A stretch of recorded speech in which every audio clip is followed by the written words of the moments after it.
حالم از قلم نمرہ احمد۔ دھوپ تیز ہو گئی تھی، گرمی اور حبس بڑھ گیا تھا۔ وہ تینوں قریب قریب چلتے جا رہے تھے۔ ایک دم چھایا سی چھا گئی اور ٹپ ٹپ بارش برسنے لگی۔ وہاں ہر روز اتنی دفعہ بارش برستی تھی کہ اب ان کو کسی سائے کی تلاش ہی نہ رہی تھی۔ بس ایک درخت تلے کھڑے ہو گئے۔ فوار یہاں بھی ان کو بھگوئے جا رہی تھی۔ فاتح نے گھڑی دیکھی، سورج ڈوبنے میں ابھی پون گھنٹہ ہے۔ پھر آسمان کو دیکھ کر کچھ سوچنے لگا۔ آپ کو کیسے پتا؟ وہ چونکی۔ اس نے اپنے پھٹے ہوئے کوٹ میں بہت سے کوکو کے پھل باندھ کر اٹھائے ہوئے تھے، کیونکہ میں نے اپنی گھڑی صبح صادق پر اندازے سے سیٹ کر دی تھی۔ جواب میں خاموشی رہی تو اس نے دونوں کو دیکھا۔ کیا تم لوگوں کی گھڑیاں ابھی تک KL کے وقت کے مطابق ہیں؟ ہم نے کون سا یہاں ہمیشہ رہنا ہے توانکو؟ وہ خفیف سی ہو کر بولی۔ اور مجھے تو کبھی کبھی لگتا ہے شاید ہم اس جنگل سے نکلیں تو سامنے ملائیشیا ہی ہو۔ شاید ہم اپنے زمانے کے ہی کسی جنگل میں کھوئے ہوئے ہوں۔ وہ اب مایوس نہیں تھا، بس اس کی امیدیں کسی اور طرح کی تھیں۔ فاتح سر جھٹک کر سامنے دیکھنے لگا۔ وہاں اونچائی پر کچھ بلند و بالا درخت اگے تھے۔ سنو لڑکی، اس نے سوچتے ہوئے اسے مخاطب کیا، تم کیٹ برگلر ہو نا؟ بہت شکریہ یاد دلانے کے لیے۔ اس کے ماتھے پر بل پڑے۔ یاد رکھو، جو تمہیں معلوم ہے وہ تمہاری جان بچائے گا۔ وہ مسکرا کر اسے دیکھتے ہوئے کہنے لگا، وہ درخت دیکھ رہی ہو؟ اس نے بارش میں بھیگتے ہوئے درختوں کی طرف اشارہ کیا۔ میرے خیال میں یہ اس جنگل کا سب سے اونچا مقام ہے۔ تمہیں دیواروں پر چڑھنے کی عادت ہوگی۔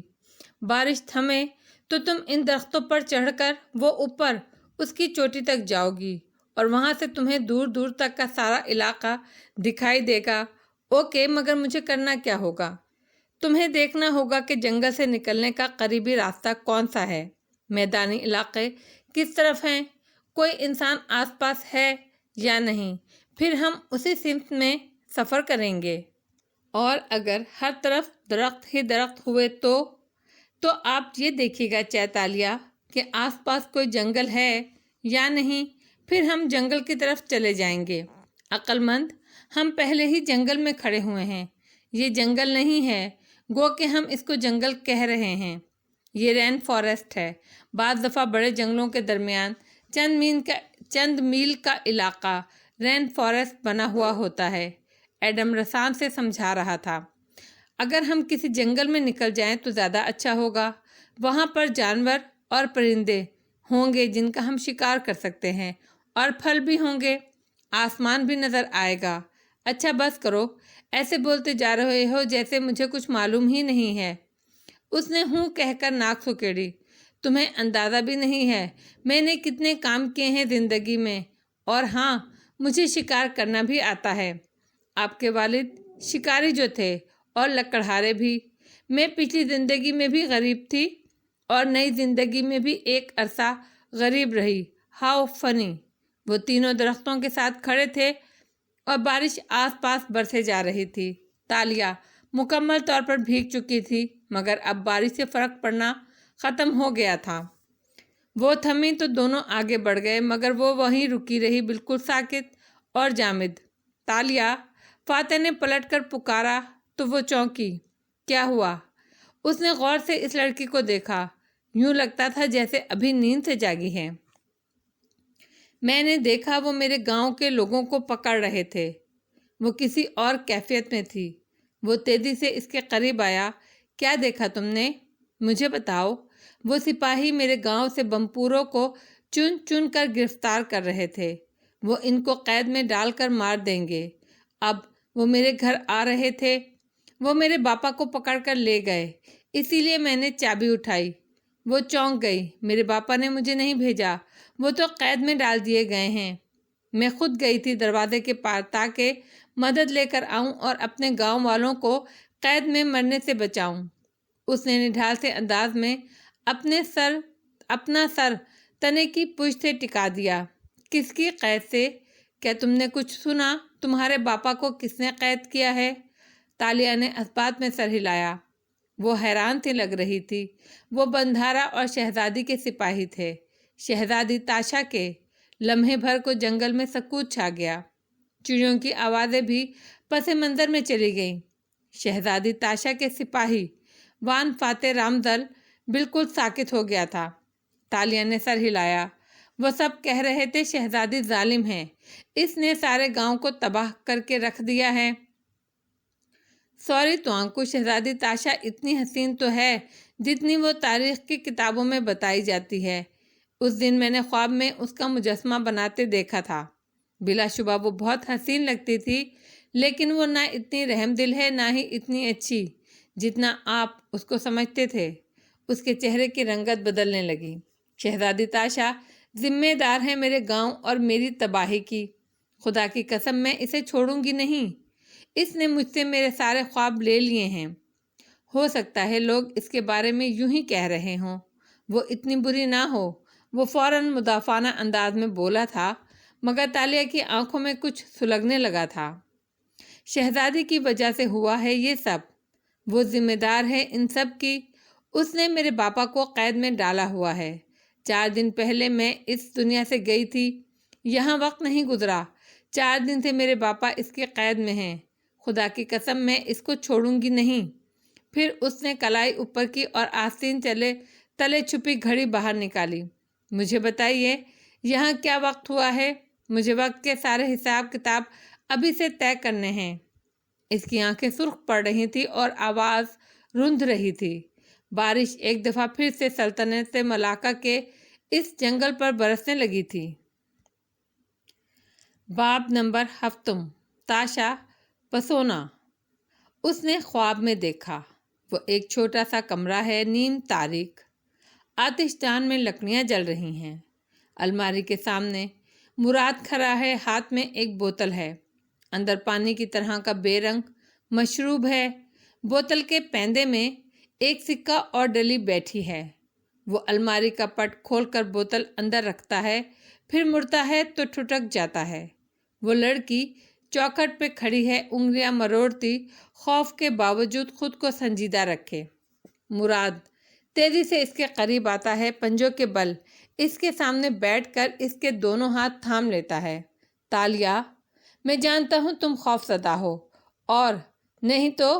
وہ پر یقین انداز میں سر کو نفی میں ہلاتی ہے، مگر فضا میں خوف اور پریشانی کی خوشبو رچی بسی ہے، اور تم پریشان بھی ہو۔ وہ اس کو سنے بغیر اس کی آنکھوں میں دیکھ کر کہے جا رہا تھا، مگر برے دن جلد ختم ہو جائیں گے، اچھے دن قریب ہیں۔ یہ شور کیسا ہے باپا؟ الور سونگائی میں سر شام ہی کیسے لوگ گھس آئے ہیں؟ مراد گہری سانس لیتا ہے۔ یہ بندھارا اور شہزادی کے سپاہی ہیں۔ یہ پورے گاؤں سے شکار بازوں کو گرفتار کر کے محل کے قید خانوں میں ڈال رہے ہیں۔ اسے اپنے اندر غصہ ابلتا محسوس ہوتا ہے۔ شہزادی اتنی ظالم کیوں ہے باپا؟ وہ کب تک الور سونگائی کے لوگوں پر ظلم کرتی رہے گی؟ پھر یکدم وہ اپنے اندر خوف محسوس کرتی ہے، اور یہ خوف اس کو چونکا دیتا ہے۔ وہ مراد کے ہاتھوں کو مضبوطی سے تھامتی ہے۔ باپا، کیا وہ آپ کو بھی گرفتار کر لیں گے؟ پھر ہراساں سی وہ نفی میں سر ہلاتی ہے۔ میں آپ کو گرفتار ہونے نہیں دوں گی۔ باہر گھر کا بیرونی دروازہ دھڑا دھڑ دھڑکتا ہے۔ مراد اس کا ہاتھ چھوڑتے ہوئے کھڑا ہوتا ہے۔ تالیہ، وہ آ گئے ہیں، میری بات غور سے سنو بیٹی۔ وہ دھیرے دھیرے سمجھا رہا ہے، مگر دروازے پر شور بڑھتا جا رہا ہے۔ سپاہی آواز لگا رہے ہیں کہ وہ محل سے آئے ہیں، مراد حاضر ہو۔ وہ مسلسل خوف اور پریشانی سے نفی میں سر ہلائے جا رہی ہے۔ تالیہ، قوم کا رہبر قوم کا باپ ہوتا ہے، اس کو قربانی دینی پڑتی ہے۔ یہ میری قربانی کا وقت ہے۔ وہ مجھے لینے آئے ہیں، مگر تم سے میں چاہتا ہوں تالیہ کہ تم میرا ایک حکم مان لو۔ وہ سنجیدگی سے کہہ رہا ہے۔ تالیہ کی آنکھیں بھیگنے لگتی ہیں، مگر وہ اثبات میں سر ہلاتی ہے۔ جی باپا، میں کیا کروں؟ مجھے بتائیے پاپا۔ یہ قربانی تمہیں الور سونگائی کے لوگوں کے لیے دینی ہوگی۔ تالیہ اور اپنے باپا کی اٹھی گردن اور وقار کے لیے دو گی نا؟ آنسو اس کی آنکھوں سے پھسل رہے ہیں۔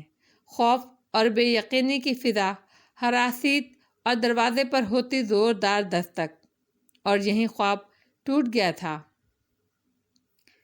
وہ سال 1459 کا تھا اور سلطنت تھی سرزمین ملاکا کی، جو کئی ریاستوں اور ملکوں سے وسیع و عریض تھی۔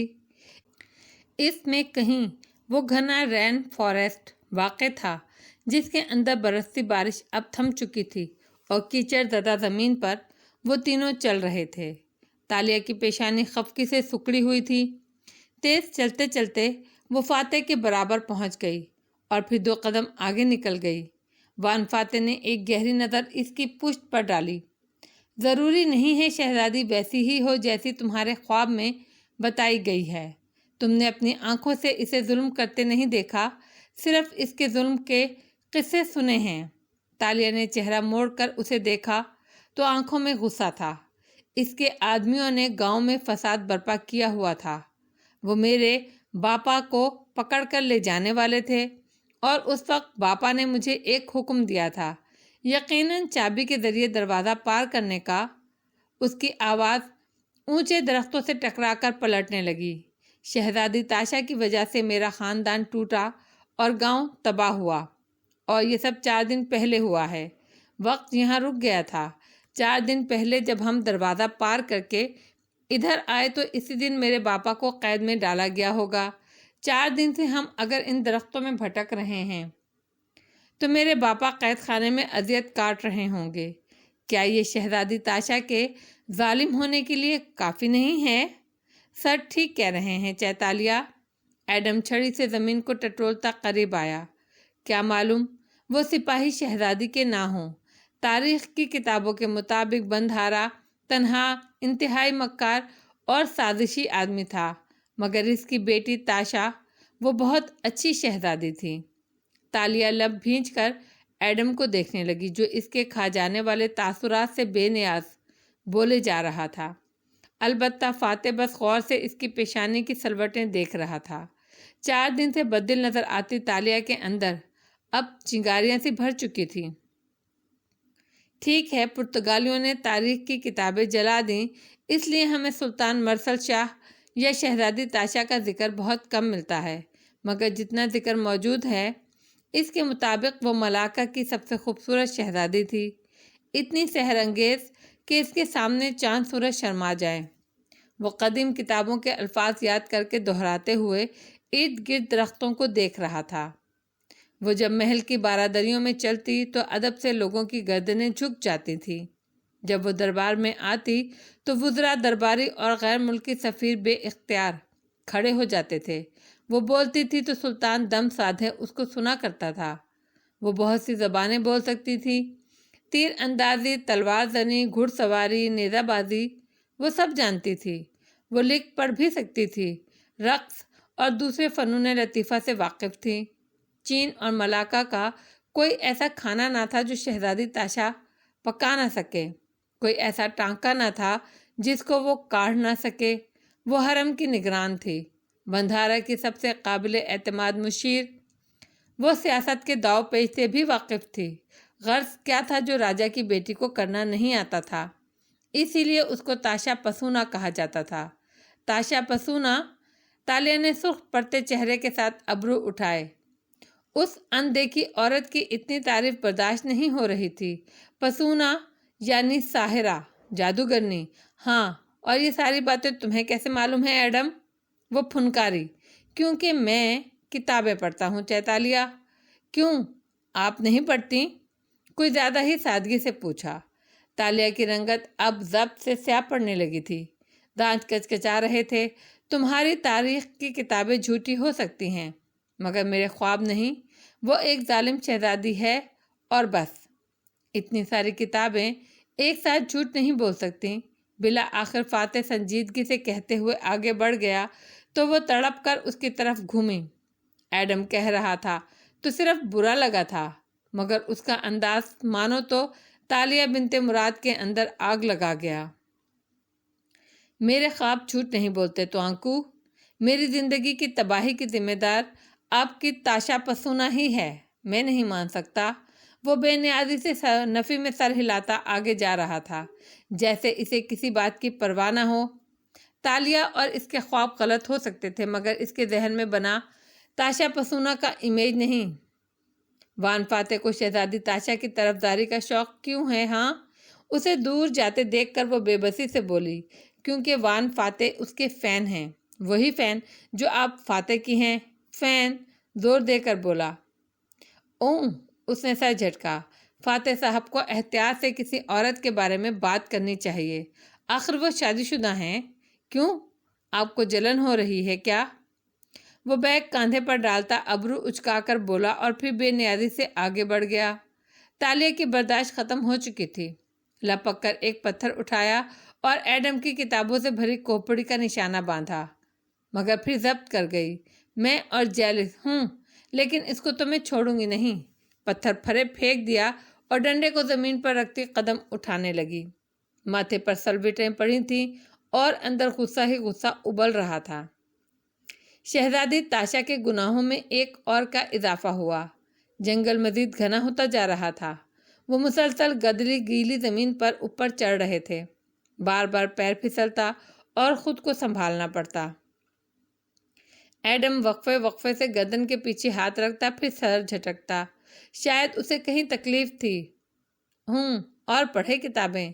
کیٹ برگلر ایک درخت کی طرف اشارہ کرتے فاتح اسے پکارتے ہوئے رکا۔ وہ سفید گدلی شرٹ کے آستین چڑھائے دونوں ہاتھ کمر پر رکھے ہوئے تھا، گیلے بال ماتھے پر جمے تھے اور مٹی والا چہرہ اوپر اٹھائے اونچائی کی سمت دیکھ رہا تھا۔ یوں لگتا تھا وہ برسوں سے اسی جنگل میں بھٹک رہا ہو۔ جی تو انکو، وہ ڈنڈا نیچے پھینکتی سامنے آئی۔ گالوں پر مٹی جمی تھی، الجھی چوٹی کاندھے پر گری تھی اور آنکھوں میں ناراضگی تھی۔ اس تخت پر چڑھو، اوپر آخری شاخ تک، وہاں سے دیکھ کر بتاؤ اس جنگل کے پار کیا ہے۔ وہ اوپر دیکھتے ہوئے سنجیدگی سے حکم دے رہا تھا۔ تالیہ نے ہتھیلی سے گال پر لگی مٹی کی صاف کی آستین مزید پیچھے کو چڑھائی اور تیز قدموں سے درخت کی جانب بڑھی۔ وہ 4 دن کی تھکی اور پست حوصلہ تالیہ نہیں تھی۔ شہزادی تاشا پر آتا غصہ توانائی دے رہا تھا۔ درخت کانٹوں سے بھرا تھا، سب کچھ اتنا نکیلا تھا کہ احتیاط سے چلنا پڑتا، مگر اس کے لیے یہ آسان تھا۔ ہاتھوں پر اس نے پھٹے کوٹ کا کپڑا لپیٹ لیا اور اوپر چڑھتی گئی، بالکل کسی بلی ہی کی طرح۔ وان فاتح اور ایڈم گردنیں اٹھائے دونوں ہاتھ سے آنکھوں پر سایہ کیے اس کو دیکھ رہے تھے، یہاں تک کہ وہ اونچے درخت میں غائب ہو گئی اور پھر چند منٹ بعد وہ نیچے اترتی دکھائی دی۔ تو کیا دیکھا تم نے؟ کیا ہے جنگل کے چاروں طرف؟ اوہ گاڈ توانکو، وہ درخت سے اترتے ہی آنکھوں میں حیرت اور خوشی سموئے بولی، ہمیں غلط فہمی ہوئی تھی، ہم تو 2016 میں ہی ہیں۔ جنگل کے باہر کوالالمپور ہے، 2 میل کے فاصلے پر مجھے سینٹرل پارک نظر آ رہا ہے۔ ایڈم کا منہ بے یقینی سے کھلا، خوشی سے لب واہ ہوئے، پھر ذرا ٹھہرا، فاتح کو دیکھا جو بالکل سنجیدہ تھا۔ ایڈم کی مسکراہٹ سمٹی، شک سے تالیہ کو دیکھا۔ آپ جھوٹ بول رہی ہیں؟ ظاہر ہے میں جھوٹ بول رہی ہوں۔ کیوں، تم چہرے نہیں پڑھ سکتے کیا؟ ناک سکیڑ کر جتا کر بولی اور اس کی طرف سے رخ پھیر لیا۔ ایڈم پر گویا اوس پڑ گئی۔ تقریباً 1 کلومیٹر کے فاصلے پر شمال کی طرف یہ رین فارسٹ ختم ہو جاتا ہے۔ وہ اب سنجیدگی سے فاتح کو بتا رہی تھی، اس کے آگے درختوں کا سلسلہ ہے، مگر وہ کسی جنگل کے درخت لگتے ہیں، وہاں روشنی ہوگی، غذا ہوگی، جانور ہوں گے، اس کے علاوہ مجھے کوئی آبادی دکھائی نہیں دی، بس درخت ہی درخت ہیں۔ یعنی ہمیں کل صبح ہوتے ہی شمال کی طرف سفر کرنا ہوگا۔ ایک دفعہ ہم جنگل پہنچ جائیں، آگے کوئی راستہ مل ہی جائے گا۔ وہ پر امید لگ رہا تھا۔ رین فارسٹ اور جنگل میں فرق یہ ہوتا ہے کہ جنگل میں درخت ذرا فاصلے پر ہوتے ہیں، اس لیے آسمان دکھائی دیتا ہے اور سورج کی روشنی زمین تک پہنچ سکتی ہے۔ یوں زمین پر پودے اور جھاڑیاں خوشی نشو نما پاتے ہیں، مگر رین فارسٹ کے درخت اتنے گنجلک ہوتے ہیں اور اوپر جا کر اتنے گھنے ہو جاتے ہیں کہ ان کی کنوپی سی بن جاتی ہے، سبز چھت، یوں سورج کی روشنی زمین تک نہیں پہنچ سکتی، اس لیے زمین پر پودے اور جھاڑیاں بہت کم اگتے ہیں اور درخت بارش کے پانی کے باعث نشو نما پاتے ہیں۔ اکثر بڑے بڑے جنگلوں کے درمیان کچھ حصے پر ایک گھنا رین فارسٹ اگ آتا ہے، یہ بھی کوئی ایسا ہی رین فارسٹ تھا جو یقیناً کسی بڑے جنگل کے درمیان میں تھا۔ مغرب اترنے میں زیادہ وقت نہیں رہ گیا تھا۔ ایڈم خفا نظر آ رہا تھا مگر اس سے زیادہ تھکا ہوا۔ وہ وہیں ایک پتھر پر بیٹھ گیا اور پیشانی چھو کر دیکھنے لگا۔ تمہیں کیا ہوا ہے؟ سامنے کھڑے فاتح نے تشویش سے پوچھا۔ توانائی ختم ہو رہی ہے میری، شاید بخار ہو رہا ہے۔ وہ نڈھال لگ رہا تھا۔ کیوں؟ تم نے اپنی کتابوں میں بخار کا علاج جڑی بوٹیوں سے کرنا نہیں سیکھا؟ وہ پلکیں جھپک جھپک کر بولی تو فاتح نے ایک دم برہم سی نظر اس پر ڈالی۔ اس کی طبیعت خراب ہے تالیہ۔ اوہ، افسوس ہوا، مگر فکر نہیں کرو، ہم شہزادی تاشا کے پاس پہنچ جائیں تو وہ ایڈم کا علاج کر دے گی۔ بہت ہمدرد اور نیک دل شہزادی ہے نا؟ جی ہاں، اور بہت خوبصورت بھی۔ وہ نقاہت سے چہرہ اٹھا کر بولا۔ 600 سال پرانی شہزادی کے بارے میں کیسے کہہ سکتے ہو کہ وہ خوبصورت بھی تھی؟ 557 سال چہ تالیہ۔ نقاہت سے آنکھیں بند کرتے تنے سے ٹیک لگاتے وہ تصحیح کرنا نہیں بھولا تھا۔ وہ ہوں کر کے رہ گئی۔ تاشا اسے اس نام سے چڑ ہونے لگی تھی۔ اوپر درختوں کے جھروکوں سے دکھائی دیتا آسمان تیزی سے اندھیرا ہونے لگا۔ یہاں سورج ڈھلنے کا پتہ ہی نہیں چلتا تھا۔ آدھے گھنٹے کے اندر گھپ اندھیرا ہو جاتا تھا۔ فاتح اندھیرے کی پرواہ کیے بغیر آگے درختوں کی طرف بڑھ گیا تو وہ ایک تنے کے ساتھ بیٹھی اور تھیلے سے کوکو پھل نکال لیا۔ یہ کٹا ہوا تھا۔ وہ انگلی سے گودا پوروں پر نکال کر منہ میں ڈالنے لگی، جیسے جار میں سے مایونیز کھا رہی ہو۔ ایک سرسری نظر ایڈم پر ڈالی جو نقاہت سے آنکھیں بند کیے لیٹا تھا۔ تم تو نہیں کھاؤ گے نا؟ ایڈم نے آنکھیں کھول کر ناراضگی سے اسے دیکھا۔ بہت شکریہ چہ تالیہ، میں نہیں کھاؤں گا۔ وہ مسکرائی، شانے اچکائے اور انگلی لبوں میں ڈالے سفید گودا کھائے گئی۔ ایڈم نے بے بسی بھری ناپسندیدگی سے اسے دیکھا۔ آپ شاید ٹارگیٹڈ اورینٹڈ زندگی گزارنے کی عادی ہیں، اگلے مارک کے بارے میں سوچتے رہنے کی۔ تبھی جیسے ہی آپ کو معلوم ہوا شہزادی تاشا آپ کی دشمن ہے، آپ کے اندر توانائی سی بھر گئی ہے۔ وہ جو انگلی سے گودا چوس رہی تھی رکی اور آنکھیں گھما کر اسے دیکھا۔ اگر کوئی تمہارے باپا کو گرفتار کر کے قید میں ڈال دے صرف اس لیے کہ وہ اپنے گاؤں کے غریبوں کے لیے لڑ رہے تھے تو کیا تم بدلہ نہیں لینا چاہو گے؟ اور آپ بدلہ کیسے لیں گی شہزادی تاشا سے؟ پہلے اپنے باپا کو اس کی قید سے چپکے سے نکال لاؤں گی اور پھر… وہ کچھ سوچ کر مسکرائی، نچلا لب دانتوں سے دبا لیا۔ شہزادیوں کے پاس بہت زیور ہوتا ہے، سونے، چاندی، ہیرے، زمر، یاقوت۔ اس کے جیسے منہ میں پانی آیا۔ شہزادی تاشا سے اس کا اچھا بدلہ اور کیا ہوگا کہ اس کا سارا زیور اس سے چھین کر اس کو خلاص کر دیا جائے۔ یا اللہ! چہ تالیہ! ایڈم نے بے اختیار پیشانی چھوئی۔ آپ نے کہا تھا آپ چوری چھوڑ دیں گی، مگر آپ ابھی بھی شہزادی کے ہیرے جواہرات کا لالچ رکھے ہوئے ہیں۔ لالچ میرے DNA میں شامل ہے۔ اور گودے سے بھری انگلیاں لبوں میں رکھ لیں۔ ایڈم صدمے سے اسے دیکھے گیا۔ کیا واقعی آپ تاشا کے محل میں چوری کا منصوبہ بنا رہی ہیں؟ تالیہ کے پلانز ہیں، تالیہ کی مرضی۔ اس نے شانے اچکائے۔ آنکھوں میں مسکراہٹ تھی۔ خواب میں دیکھا شہزادی کا زیوروں سے بھرا ہاتھ یاد آیا۔ اگر وہ یہ زیور چرا کر واپس اپنے زمانے میں لے جائے تو اس کی قیمت… اسے تو مزہ آنے لگا تھا۔ وہ فیز 4 میں پہنچ چکی تھی۔ وان فاتح کہاں رہ گئے؟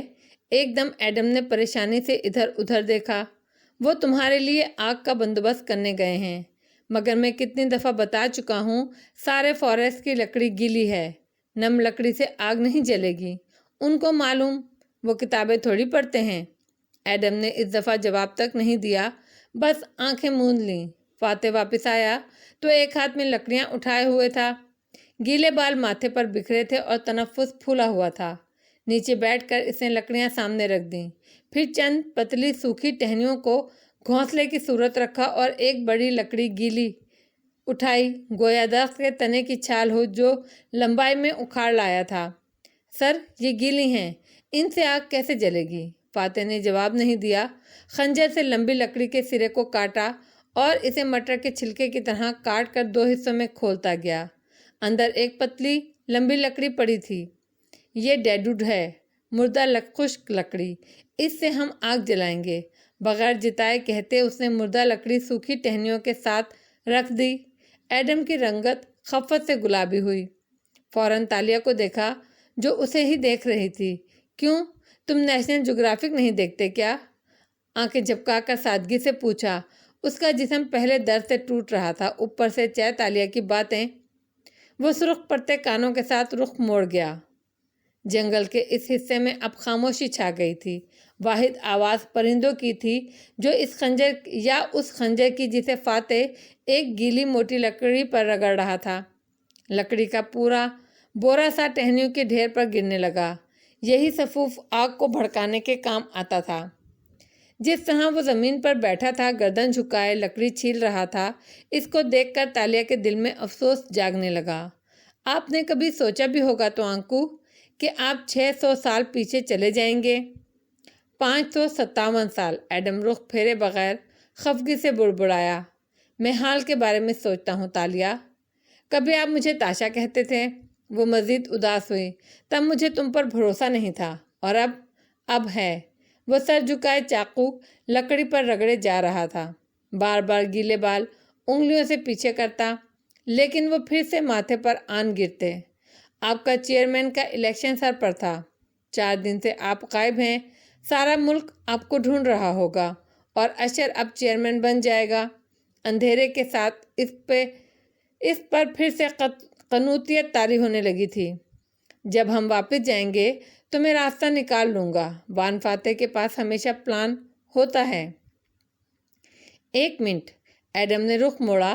چہرے پر حیرت تھی جو اندھیرے کے باوجود عیاں تھی۔ وقت کا اصول ہے، اگر ہم اس میں سفر کریں تو ہماری واپسی تک وہ رک جاتا ہے، یعنی ہم اس کے آگے بڑھنے سے پہلے واپس آ سکتے ہیں۔ ہو سکتا ہے ہمارے پیچھے سن باؤ کے گھر میں وقت وہیں ٹھہر گیا ہو، ہم کئی دن بعد بھی واپس جائیں تو وقت وہیں سے شروع ہو۔ اس کی کوئی گارنٹی نہیں ہے ایڈم۔ ہمیں ابھی یہ بھی یقین نہیں کہ ہم کس دور میں واپس آئے ہیں۔ مجھے یقین ہے یہ وہی دور ہے تو آنکو، وہ تیزی سے بولی۔ 4 دن پہلے جب ہم اس جنگل میں آئے، اس سے چند لمحے قبل ہی 11 سالہ تالیہ نے دروازہ پار کیا تھا۔ وقت ٹھہر گیا تھا، مگر آپ 11 سالہ لڑکی کے طور پر نہیں لوٹیں۔ ایڈم بول کر پچھتایا۔ وہ تندہی سے اس کی طرف گھومی۔ چابی سے وقت آگے اور پیچھے ہوتا ہے ایڈم۔ ایک پلا پلایا انسان چھوٹا کیسے ہو سکتا ہے؟ سائنس نہیں پڑھی کیا تم نے؟ یا اللہ، ایسے ہی ایک بات کہہ رہا تھا۔ وہ چڑ گیا۔ مستقبل کے بارے میں پریشان ہونا چھوڑو، حال کی فکر کرو۔ وہ اب ٹہنیوں کو جوڑ رہا تھا۔ پھر اس نے چاقو اور ایک لوہے کا آلہ، لاک پک جو تالیہ کے بیگ میں تھا، نکالا اور ان کو اوپر تلے رکھ کر رگڑا۔ 1 دفعہ، 2 دفعہ چنگاریاں نکلتی مگر آگ نہیں جلتی۔ تالیہ آگے کو جھکی اور پھونکے مارنے لگی۔ فاتح بار بار دونوں دھاتوں کو رگڑتا۔ یکا یک شعلہ سا جلا اور لکڑیوں نے آگ پکڑ لی۔ تالیہ ابھی تک پھونکے مار رہی تھی۔ فاتح نے مسکرا کر اسے دیکھا۔ مجھے خوشی ہے کہ تم فیز 3 میں آ چکی ہو۔ آگ نے سارے کو روشن کر دیا تھا۔ میں فیز 3 سے آگے نکل چکی ہوں۔ معلوم نہیں آپ لوگ میرے ساتھ دے بھی سکیں گے یا نہیں۔ وہ کہتے ہوئے اٹھ کھڑی ہوئی اور ڈنڈا اٹھا لیا۔ فاتح نے اسے نہیں روکا۔ وہ آگے چلتی جا رہی تھی، شاید یوں ہی جنگل میں ٹہلنے۔ آپ کہاں جا رہی ہیں چیتالیہ؟ ایڈم فکرمندی سے پکار اٹھا۔ اس وقت جنگل خطرناک ہوتا ہے۔ یہ جنگل نہیں ہے، رین فارسٹ ہے۔ کیوں، ڈکشنری نہیں پڑھتے کیا؟ وہ بے نیازی سے آگے بڑھ گئی۔ ایڈم نے مٹھیاں بھینچ لیں۔ جب ہم واپس جائیں گے تو پہلا کام چیتالیہ کو پولیس کے حوالے کرنے کا کریں گے۔ وہ جو ایڈم کے تھیلے سے پتے نکال کر ان کا معائنہ کر رہا تھا، دھیرے سے ہنس پڑا۔ وہ چوری چھوڑ چکی ہے ایڈم۔ ایڈم نے تڑپ کر اس کی طرف چہرہ موڑا۔ آپ کی اطلاع کے لیے، وہ شہزادی تاشا سے بدلے کے طور پر اس کا زیور چرانا چاہتی ہے۔ وہ اب بھی چوری ہی کا سوچ رہی ہے سر۔ ہم اس وقت ایک کرائسس میں ہیں ایڈم۔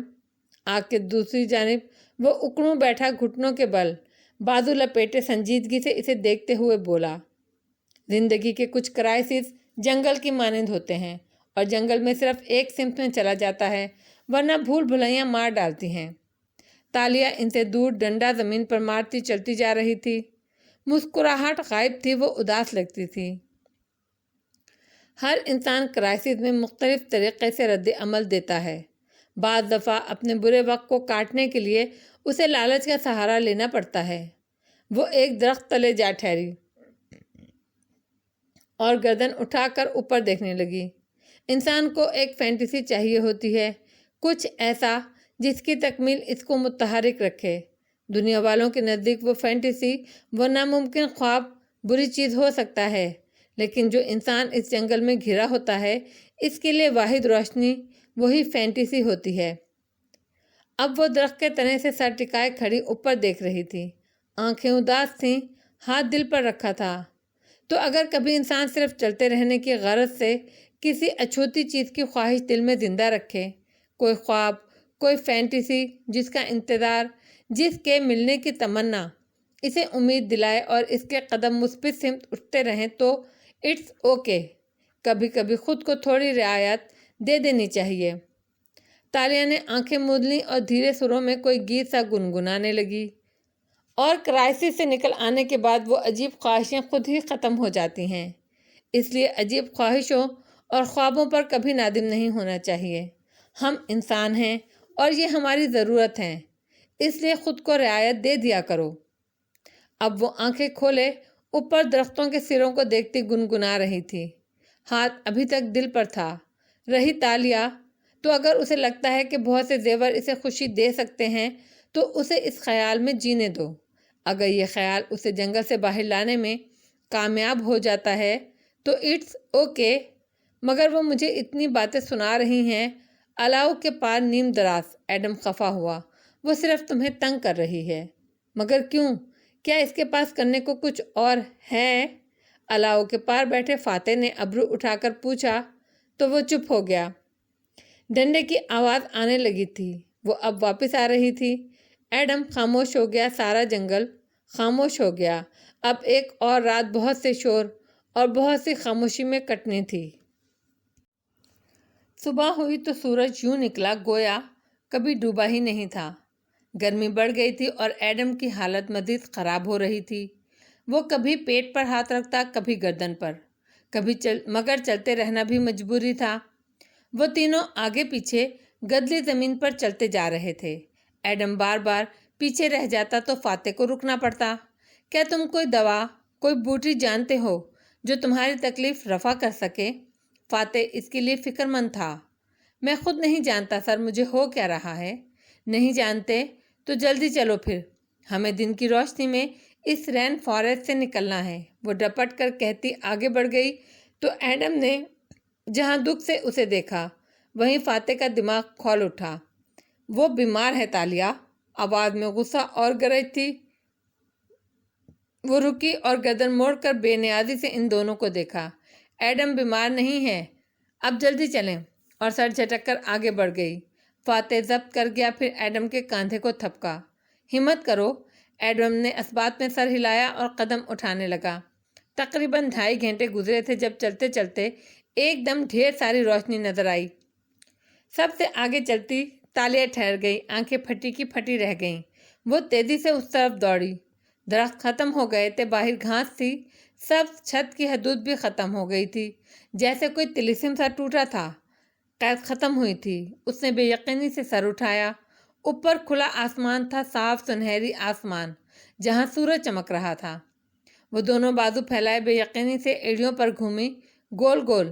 یہاں سے جنگل شروع ہوتا تھا۔ جنگل کی زمین گھاس اور جھاڑیوں سے ڈھکی تھی، فاصلے فاصلے پر موٹے تنے کے درخت اگے تھے۔ یہ مختلف قسم کے درخت تھے، درمیان میں اتنا فاصلہ تھا کہ آسمان نظر آتا۔ زمین اور درخت یہاں بھی گیلے گیلے سے تھے، مگر مٹی گھاس کے اوپر پھسلن زدہ نہیں تھی۔ کہیں جنگلی پھول اگے تھے، دور بہتے پانی کی آواز، جانوروں کی مختلف بولیاں، زندگی سے بھرپور وہ جنگل تھا، ایک خوبصورت جنگل۔ وہ خوشی سے مڑی تو دونوں بھی درختوں کے جھنڈ سے باہر نکلتے دکھائی دیے۔ فاتح بیگ کاندھے پر ڈالے آگے تھا اور نڈھال سا ایڈم پیچھے۔ بیگ وہ تینوں باری باری اٹھاتے تھے۔ ابھی ایڈم کی باری تھی اور تالیہ نے ایڈم کو بیگ پکڑا بھی دیا تھا، مگر فاتح نے وہ اس سے لے لیا تھا۔ چلیں، ہم نے اس طرف جانا ہے، میں نے اوپر سے دیکھا تھا، اس طرف آگے جنگل کم گھنا ہو جائے گا، وہ اشارہ کرتے ہوئے بولی تو فاتح کو اسے ٹوکنا پڑا۔ تالیہ، ہمیں ٹھہرنا ہوگا۔ ایڈم مزید نہیں چل سکتا۔ کیوں؟ وہ ایڈم کی طرف گھومی اور کمر پر ہاتھ رکھے سر سے پیر تک اسے دیکھا۔ کیونکہ اگر اس کی جگہ تم بیمار ہوتی تو بھی میں یہی کہتا۔ غلط کرتے، اور وہ کوئی بیمار نہیں ہے، اب چلیں، وہ رکھائی سے کہتی آگے بڑھ گئی۔ میں چل سکتا ہوں سر، اٹس اوکے، وہ اداسی سے کہتے ہوئے قدم اٹھانے لگا۔ اس کے انداز سے لگتا تھا اسے رونا آ رہا ہو مگر ضبط کر رہا تھا۔ وہ تینوں میں سب سے چھوٹا تھا، کم عمر اور سادہ۔ اسے اپنی ماں یاد آ رہی تھی۔ جب وہ بیمار ہوتا تو وہ کس طرح سر جھٹک کر اس نے یادوں کو ذہن سے جھٹکا اور بہت سے آنسو پی کر چلنے لگا۔ اسے تالیہ سے کسی قسم کی رعایت کی امید نہیں تھی۔ ان کے راستے میں بہت سے درخت آئے مگر ان میں سے کوئی بھی پھلدار نہیں تھا۔ انجان چیزیں اگی تھیں۔ کافی آگے جا کر ایک چشمہ بہہ رہا تھا، صاف ٹھنڈے پانی کا۔ قریب ہی درخت اگے تھے۔ فاتح نے ایڈم کو ادھر بیٹھنے کا اشارہ کیا اور خود چشمے کی طرف آیا، جھک کر پانی سے ہاتھوں کے کٹورے بھرے اور اسے منہ پر ڈالا۔ تالیہ، ہم یہاں ٹھہر رہے ہیں۔ میں آگ جلاتا ہوں تاکہ ایڈم کو حرارت ملے۔ اسے ٹھنڈ لگ رہی ہے، تم اس کے لیے کوئی دوا ڈھونڈو۔ کیوں؟ وہ بیمار تھوڑی ہے، وہ نروٹھے پن سے کہتی اٹھی، اپنا خنجر نکالا اور ایک طرف چل دی۔ فاتح نے برہمی سے مڑ کر اسے دیکھا۔ وہ دور جا رہی تھی۔ وہ سر جھٹک کر اپنے اوپر پانی ڈالنے لگا۔ جنگل میں شدید خارش اور الرجی سے بچنے کے لیے بار بار خود کو پانی سے دھونا بہت ضروری تھا، مگر یہ پانی بھی تالیہ پر آیا غصہ کم نہیں کر پا رہا تھا۔ ایڈم بن محمد نقاہت سے آنکھیں موندے ایک درخت سے لگا بیٹھا تھا۔ فاصلے پر فاتح ایک دوسرے درخت کے تنے سے ٹیک لگائے چند جنگلی پھول اپنے ہاتھ پر رگڑ رہا تھا۔ کبھی کسی کو سونگھتا، کسی کو پھینک دیتا۔ فکر مندی سے بار بار ایڈم کو دیکھتا جس کی گردن اب ڈھلکی ہوئی تھی۔ دونوں کے درمیان الاؤ جل رہا تھا۔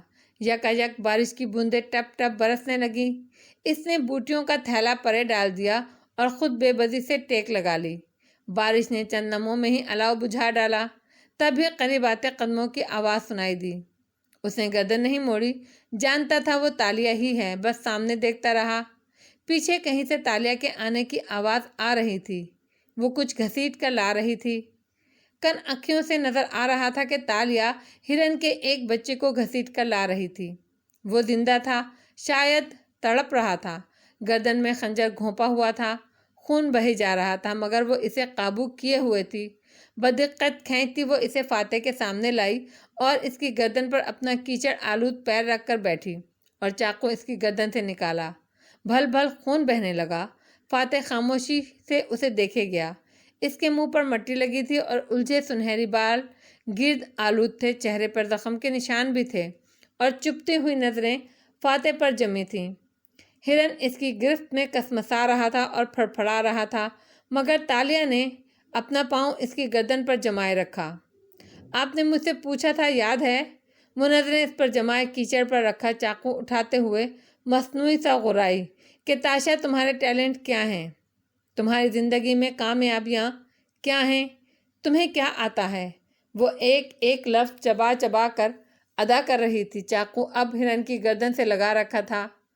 مجھے یہ آتا ہے، اور ساتھ ہی چاقو تیزی سے اس کی گردن میں گھونپ دیا۔ معصوم جانور چلایا، تڑپا، خون کے تازہ چھینٹے فاتح کے چہرے اور شرٹ پر آ گرے۔ اس نے آنکھیں بند کر لی اور سر جھٹکا، بولا کچھ نہیں۔ ہرن تڑپ رہا تھا، خون بہہ رہا تھا، اس کے کپڑے زمین سرخ خون سے رنگین ہوتی جا رہی تھی اور وہ زیر لب کچھ پڑھتے ہوئے مہارت سے ننھے غزال کی گردن کو ذبح کر رہی تھی۔ دھیرے دھیرے اس کی مزاحمت دم توڑتی گئی اور وہ بے جان ہو گیا۔ اس طرف بہت سے ہرن ہیں مگر ایک وقت میں ایک ہی کافی ہے۔ ہم پہ کیوں توانکو؟ کیسا لگا میرا نشانہ؟ وہ جتاتے ہوئے پوچھ رہی تھی۔ ویسے بھی حالم کا نشانہ کبھی خطا نہیں جاتا، جیسے حارم کے خواب کبھی جھوٹے نہیں ہوتے۔ پھر خنجر چلاتا ہاتھ رکا۔ یہی منظر میں نے خواب میں دیکھا تھا، یعنی میرے خواب علامتی نہیں تھے، بہو بہو عکس حقیقت کا عکس تھے اور میں ان میں علامتیں تلاش کرتی رہی۔ فاتح اسی سنجیدگی سے اسے دیکھ رہا تھا۔ اور جو میں نے تمہیں لینے بھیجا تھا، ایڈم کی دوا، مگر ایڈم بیمار نہیں ہے۔ وہاں بے نیازی سی بے نیازی تھی۔ وان فاتح کے تو سر پر لگی، تلوں پر بجھی، ماتھے پر بل پڑے۔ وہ کچھ سخت کہنے ہی لگا تھا کہ جب میں ملائیشیا آئی تھی تو میرا وزن اس سے 25 کلو زیادہ تھا۔ میں نے کئی ماہ لگا کر وزن گھٹایا، تب سے وزن کے ساتھ جنگ لڑ رہی ہوں۔ اس دوران میں نے فاقے بھی کیے اور ڈپریشن میں اوور ویٹنگ بھی کی۔ غرض میں ہر طرح کی بھوک سے لڑتی رہی ہوں۔ وہ خون آلود ہاتھوں سے گوشت کے ٹکڑے ہرن کے اندر سے نکال رہی تھی، اتنی مہارت اور صفائی سے کہ وہ رک کر دیکھنے لگا۔ وہ واقعی کسی شکاری کی اولاد تھی۔ پیچھے لیٹا ایڈم بھی سن رہا تھا، گو اس کی آنکھیں بند تھیں۔ مجھے قدرتی جڑی بوٹیوں کا تو علم نہیں، مگر میں کئی سال سے ایک ایسی عورت کے ساتھ رہ رہی ہوں جس کا سب سے بڑا مسئلہ اس کی بھوک ہے۔ ان 7 سالوں میں اس کو 50 قسم کے پیٹ درد ہو چکے ہیں، جس کے لیے میں اس کے ساتھ ڈاکٹر کے پاس گئی ہوں، اور ہر دفعہ وجہ ایک ہی نکلتی ہے، بھوک، خوراک۔ اس لیے وان فاتح، جب تالیہ کہہ رہی ہے کہ ایڈم بیمار نہیں ہے تو ایڈم بیمار نہیں ہے، ایڈم صرف بھوکا ہے۔ گوشت کی چند بوٹیاں اس نے ایک پتے پہ رکھیں اور اٹھ کر بجھے الاؤ کے قریب آئی۔ آپ سیلیبریٹی ہیں، فٹ رہتے ہیں، مجبوری ہے کہ رہنا پڑتا ہے۔ آپ کی بھوک آپ کے تابع ہے۔ وہ لکڑیوں پر بوٹیاں سیخوں کی طرح پرونے لگی۔ میں کیٹ برگلر ہوں، مجھے روشن دانوں اور وینٹ کی سرنگوں میں گھسنا ہوتا ہے۔ دبلا رہنا میری مجبوری ہے، مگر ایڈم کی بھوک اس کی تابع نہیں ہے۔ وہ نارمل انسانوں کی طرح کھاتا پیتا ہے۔ وہ 4 دن سے غیر فطری غذا کھا رہا ہے۔ ایڈم بیمار نہیں ہے توانکو، ایڈم صرف بھوکا ہے، اور جب وہ یہ بھنا ہوا گوشت کھائے گا تو اس کی توانائی واپس آ جائے گی۔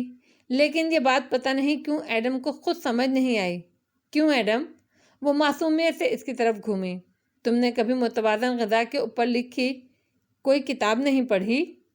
فاتح کے لبوں پر مسکراہٹ رنگ گئی، اس کی ساری کلفت دور ہو گئی۔ ایڈم اپنی جگہ گنگ ہو گیا۔ پہلے اسے تالیہ کے اس خیال رکھنے کے عمل پر یقین ہی نہ آیا، پھر جب محسوس ہوا وہ اس کو دیکھ رہی ہے تو خفگی سے رخ موڑ گیا۔ دونوں ہاتھ ابھی تک پیٹ پہ تھے، درد بہت شدید تھا۔ بارش تھمنے کے بعد جب دوبارہ آگ جلائی گئی اور لکڑی کی سیخوں پر دہکتی گوشت کی بوٹیوں کو آگ نے چھوا تو ان سے مختلف قسم کے رس نکلنے لگے۔ اشتہا انگیز خوشبوؤں سے بوجھل دھوئیں کے مرغولے اٹھ کر فضا میں گم ہونے لگے۔ باربیکیو کی زبردست مہک نے تینوں کی طبیعت پر بہت ہی اچھا اثر ڈالا تھا۔ اتنے دن بعد، اتنی بھوک کاٹنے اور اذیتیں اٹھانے کے بعد، بھنے گوشت کی وہ خوشبو، وہ مہک، ایک دم ماحول خوشگوار ہو گیا تھا۔ اور پھر مہک سے بوجھل دھواں اوپر فضا میں گم ہونے لگا۔ مگر کیا وہ واقعی گم ہو رہا تھا یا وہ مختلف سمتوں میں پھیلتا جا رہا تھا؟ جنگل سے لڑائی نہیں لڑی جاتی کیونکہ جنگل زندہ ہوتا ہے، اور جنگل میں انسان کا پتہ اس کی آواز اور چاپ سے پہلے اس کی خوشبو دیتی ہے۔ یہ خوشبو ان کی جنگل میں پہلی سنگین غلطی تھی۔ دوپہر اب ٹھنڈی ہو چکی تھی۔ جنگل کے ان درختوں میں کے بیچ وہ تینوں الاؤ کے گرد بیٹھے تھے۔ ایڈم اپنے پتے پہ رکھا بھنا گوشت کا ٹکڑا شوق سے کھا رہا تھا، البتہ وہ خاموش تھا۔ فاتح کھاتے ہوئے کبھی اس کو دیکھتا اور کبھی تالیہ کو، تالیہ جو خاموش ہو ہی نہیں رہی تھی۔ جب فوڈ ڈپارٹمنٹ ایڈم بن محمد کے پاس تھا تو ہمیں کیا ملتا تھا کھانے کو؟ توانکو، وہ بوٹی توڑتے ہوئے ہاتھ ہلا ہلا کر بول رہی تھی۔ گوشت سخت تھا مگر کھانے کے لائق تھا۔ مرے ہوئے منوس، گراس ہاپرز، بد مزہ پپیتا، اور تو اور اس نے ہمیں ٹرمائٹائز بھی کھلائے، وہ کیڑے، اور ایک دفعہ تو کوئی چھپکلی بھی لے آیا کہ چہ تالیہ یہ زہریلی نہیں ہے، یہ آپ کھا سکتے ہیں۔ ایڈم نے بس منتقم خاموشی سے اسے دیکھا۔ وہ فاتح کی طرف متوجہ تھی، اور وہ کراہیت آمیز جانور جس کا نام بھی مجھے یاد نہیں، وہ کھلایا اس نے ہمیں توانکو، وہ موٹا سا کیڑا، کریب اور کوکو کا پھل، فاتح نے دھیرے سے یاد دلایا، مگر تالیہ نظر انداز کر گئی۔ اور وہ گندا سا پھل، آخ تھو، کیا کیا کھلایا اس نے ہمیں۔ مگر جب فوڈ ڈپارٹمنٹ تالیہ مراد کے ہاتھ میں آیا تو کیا کھانے کو ملا ہمیں؟ اب وہ باری باری دونوں سے رائے مانگ رہی تھی۔ اگر بنا نمک کے باوجود اتنا لذیذ گوشت تالیہ نے نہ بھونا ہوتا تو ایڈم اسے ابھی تک پھینک دیتا، مگر ضبط کر گیا، سر جھکائے کھاتا گیا۔ توانائی آنے لگی تھی، پیٹ درد عنقا ہو رہا تھا۔ تالیہ مراد کی وجہ سے ہمیں یہ غزال ملا کھانے کو۔ تو انکو یہ لذیذ غزال سوچیں اگر میں نہ ہوتی تو آپ کا کیا بنتا؟ وہ لقمہ چباتے ہوئے مزے سے کہہ رہی تھی۔ پھر ہاتھ جھاڑ کر اٹھی۔ میں جھرنے پر ہاتھ دھونے جا رہی ہوں۔ پھر اپنا بیگ اٹھا کر وان فاتح کے قریب سے نکل کر چلی گئی۔ ایڈم نے دانت کچکچا کر اسے جاتے دیکھا۔ ایڈم، وہ تمہارا خیال رکھ رہی ہے، وہ تحمل سے سمجھانے والے انداز میں بولا تو ایڈم نے تڑپ کر اسے دیکھا۔ یہ خیال رکھنا ہے؟ یہ اس کی دوستی ہے، پھر نامعلوم دشمنی کیسی ہوگی؟ فاتح نے کوکو کے چھلکے کے کٹورے سے بھرا پانی پیا اور پھر درخت کے تنے سے ٹیک لگا لی۔ اس کا ذہن عام انسانوں سے کہیں زیادہ تیزی سے کام کرتا ہے، اس لیے مجھے یقین ہے اس کی دشمنی بہت خطرناک ہوگی۔ شہزادی تاشا کو خبردار رہنا چاہیے۔ ایڈم نہیں ہنسا، بس پتہ پرے رکھ دیا۔ مجھے ایسی دوستی نہیں چاہیے جس میں ہر وقت اتنی باتیں سننی پڑیں۔ دوستی میں باتیں سننی پڑتی ہیں، دوستی ہی میں تو سننی پڑتی ہیں۔ مگر ایڈم کے ماتھے کے بل صاف نہیں ہوئے۔ صرف اس لیے کہ آپ کا دوست آپ کا خیال رکھ رہا ہے، آپ اس کی ہر بری بات برداشت کرتے جاؤ گے؟ اگر کوئی دوست آپ کے لیے ٹاکسس نہیں بن رہا تو اس کو برداشت کرنا چاہیے۔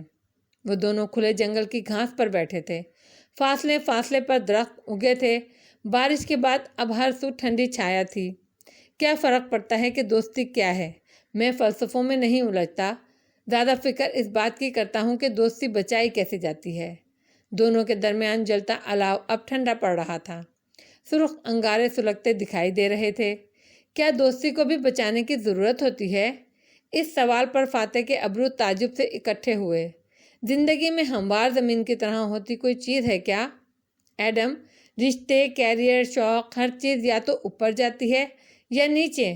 اگر دوستی پر محنت نہیں کی جائے گی تو اس کا گراف نیچے چلا جاتا ہے۔ اور کیسے محنت کی جاتی ہے دوستی پہ؟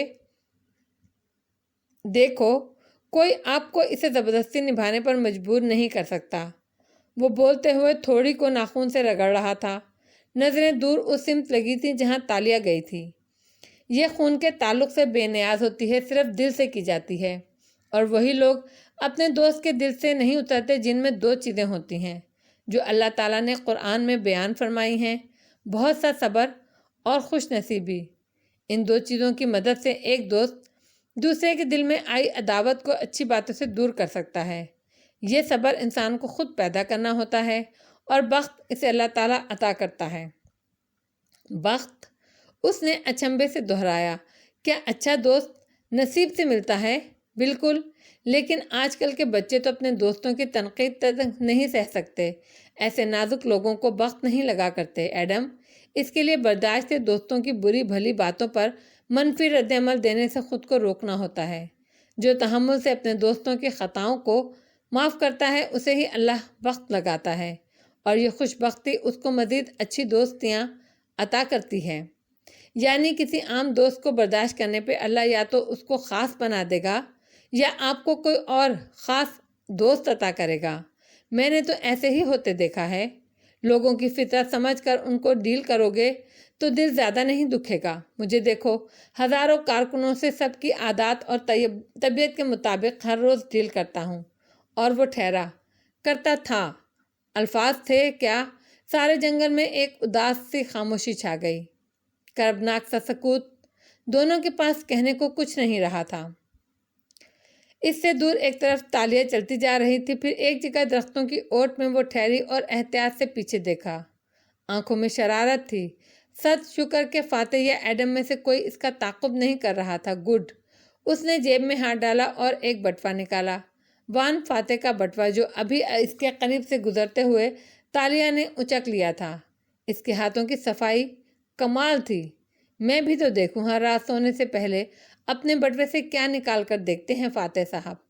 نچلا لب شرارت سے دبائے اس نے بٹوے کو کھولا۔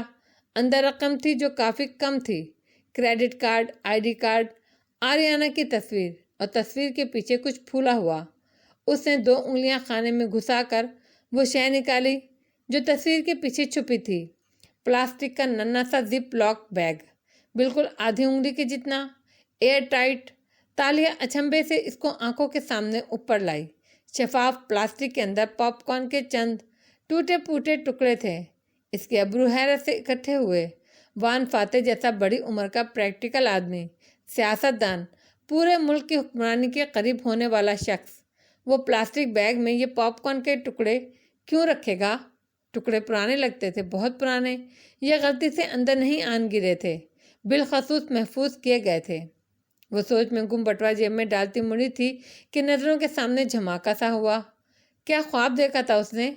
بھلا جب پہلی دفعہ وہ وان فاتح سے مل کر تینگو کامل کے گھر سے لوٹی تھی، چونک کے تالیہ نے اطراف کے جنگل کو دیکھا۔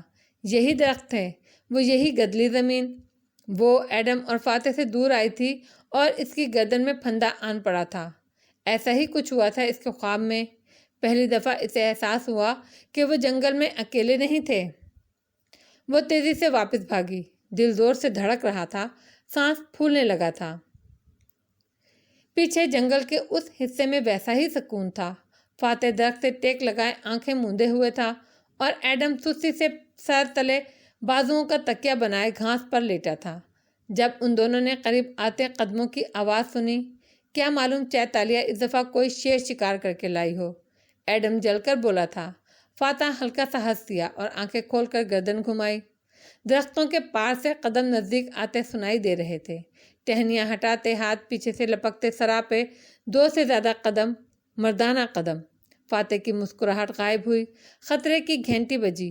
ایڈم، وہ تیزی سے اٹھا مگر تب تک دیر ہو چکی تھی۔ آنے والے ان کے سروں پر پہنچ چکے تھے۔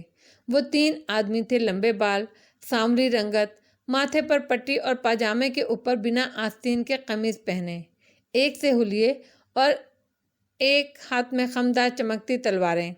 دونوں کو دائرے کی صورت گھیرا اور تلواریں ان کی طرف تان لیں۔ فاتح نے احتیاط سے ان کو دیکھتے ہاتھ آہستہ آہستہ اوپر اٹھا دیے۔ ایڈم بھی تیزی سے سیدھا ہوا اور ہاتھ جیب تک گیا جس میں پستول تھا۔ کوئی بے وقوفی مت کرنا ایڈم، یہ ہمارے جیسے لوگ نہیں ہیں، اس نے دبی آواز میں انگریزی میں گھرکا۔ ایڈم نے ہاتھ کھینچ لیا، تبھی تینوں میں سے ایک غرا کر کچھ بولا۔ ایڈم جو دھیرے سے ہاتھ سیدھا کر رہا تھا ٹکر ٹکر ان کا چہرہ دیکھنے لگا۔ وہ آدمی پھر سے کچھ غرایا اور ان پر تانی تلوار آگے کی، اور وان فاتح کو احساس ہوا اسے ایڈم سے انگریزی میں بات کرنے کی ضرورت نہیں تھی، کیونکہ اگر وہ ملے بھی بولتا تو وہ تب بھی اس کی بولی نہیں سمجھ سکتے تھے۔ بھلے ملک وہی تھا، زبان وہی تھی، قوم وہی تھی، مگر 600 سال پہلے کی ملے زبان مختلف تھی، لہجہ، الفاظ، سب کچھ جدا تھا۔ وہ تینوں قدیم ملے میں بار بار ایک ہی سوال پوچھ رہے تھے۔ فاتح اور ایڈم ایک دوسرے کو دیکھ رہے تھے۔ ایک لفظ بھی سمجھ میں نہیں آتا تھا۔ ہم مسافر ہیں، راستہ بھٹک گئے ہیں، فاتح نے ہاتھ فضا میں بلند کیے کہنے کی کوشش کی۔ ان کا سرغنہ جس کے چہرے پر زخم کا قوس نما نشان تھا، ناسمجھی سے اسے دیکھنے لگا، پھر دوبارہ اپنی بات دہرائی جیسے اب غصے میں آ رہا ہو۔ درختوں کے جھنڈ میں سے تالیہ دوڑتی چلی آ رہی تھی۔ ان سے کچھ دیر دور وہ ٹھہر گئی، پتوں سے لدی ٹہنی ہٹائی اور سامنے نظر آتا منظر دیکھا، جہاں 3 افراد ان دونوں کو نرغے میں لیے تلواریں تانے کھڑے تھے۔ تالیہ کا سانس رک گیا۔ یا اللہ، اب وہ کیا کرے؟ اس نے بے اختیار منہ پر ہاتھ رکھ لیا۔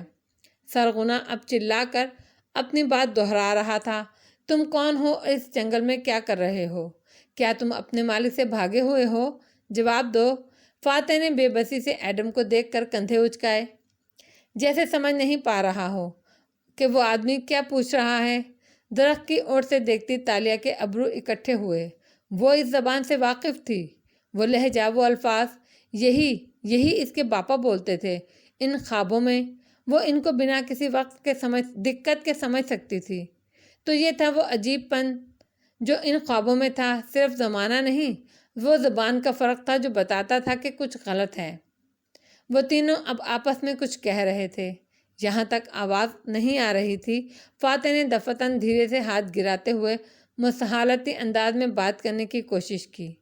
میں یہاں جنگل میں راستہ ڈھونڈنے، مگر سرغنہ نے تیزی سے تلوار اس پر تان لی تو اس نے اوکے اوکے ریلیکس کہتے ہوئے ہاتھ دوبارہ اٹھا دیے۔ ان جنگلیوں کا کیا بھروسہ، وہ تلوار چلا ہی دیں۔ تالیہ نے جیب سے خنجر نکالا، ایک آنکھ بند کیے تاک کا نشانہ باندھا۔ سرغنا کے کاندھے کا نشانہ۔ پھر مہارت سے خنجر والا ہاتھ فضا میں بلند کیا اور کسی نے پوری قوت سے اس کے سر کی پشت پر ضرب ماری۔